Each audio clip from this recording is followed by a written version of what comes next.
में जाम साहब के दौर में डिसेंट्रलाइज कर दिया गया कि जी मेडिसिन जो है ना हर डिविजनल हेडक्वार्टर में जो है वो वहाँ से खुद ही मतलब टेंडर कॉल करेगा और वहीं से, तो वो सारा खुद बुर्द हो गया, वो नाकाम तरीन सिस्टम था।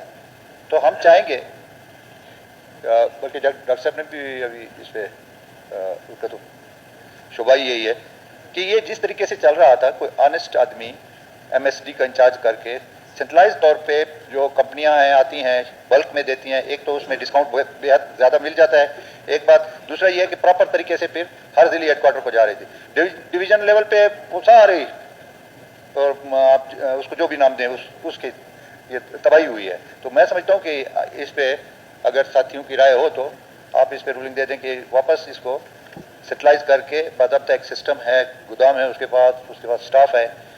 इवन अभी तो सूरत हाल ये बन गई थी पिछले कुछ अरसे पहले कि 4-5 महीने से एक डिस्प्रिन की गोली भी डिस्ट्रिक्ट हेडक्वार्टर में नहीं थी। शायद आपकी भी यही पोजीशन रही है, तो हमारी भी यही रही।